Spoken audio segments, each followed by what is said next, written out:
Hi, ഇന്ന് ഞാൻ പുറത്തേക്ക് പോകേണ്ട ഒരു ആവശ്യം ഉണ്ടായിരുന്നു കേട്ടോ.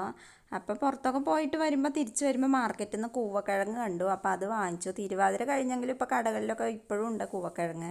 അപ്പോൾ അത് കണ്ടപ്പോൾ വാങ്ങാതിരിക്കാൻ തോന്നിയില്ല. വീട്ടിൽ കൊണ്ടുവന്നിട്ട് അതിൻ്റെ തൊലിയൊക്കെ കളഞ്ഞ ശേഷം ഒന്ന് നന്നായി കഴുകിയെടുത്തു കേട്ടോ. പൊടിയൊക്കെ ആയിരിക്കണതല്ലേ. അതിന് ശേഷം ചെറിയ ചെറിയ കഷ്ണങ്ങളാക്കിയിട്ട് മിക്സിയിലൊന്ന് അടിച്ചെടുത്തു. പിന്നെ ഒരു ചെറിയൊരു ചരുവത്തിൽ വെള്ളമാക്കിയിട്ട് അതിൻ്റെ മുകളിലൊരു വെള്ള തുണി കെട്ടി വെച്ചു. നല്ല വൃത്തിയുള്ളൊരു തുണി കെട്ടി വെക്കണം. അതിന് ശേഷം ഈ അടിച്ചെടുത്ത കൂവ നന്നായിട്ടൊന്ന് അതിൽ മിക്സാക്കി. ഇങ്ങനെ ചെയ്യുമ്പോൾ അതിൻ്റെ ചണ്ടി ഇങ്ങനെ വേർതിരിച്ച് കിട്ടും. പിന്നെ അതിൻ്റെ അടിയിൽ അതിലുള്ള പൊടി അങ്ങനെ അടിഞ്ഞ് കൂടും. അങ്ങനെ ആ പാത്രം കുറച്ച് സമയം അങ്ങനെ വെള്ളത്തോടെ വെച്ച ശേഷം പിന്നെ അനക്കാതെ അങ്ങനെ ആ വെള്ളം ഒഴിച്ച് കളയണം. അപ്പോൾ ആ പാത്രത്തിൻ്റെ അടിയിൽ അങ്ങനെ കൂവപ്പൊടി ഊറി വന്നിട്ടുണ്ടാവും. അതിനെ ഉണക്കി എടുത്തിട്ടാണ് കേട്ടോ കൂവ വരകിയത് ഉണ്ടാക്കാനൊക്കെ എല്ലാം പല ആവശ്യങ്ങൾക്കും ഉപയോഗിക്കണത്.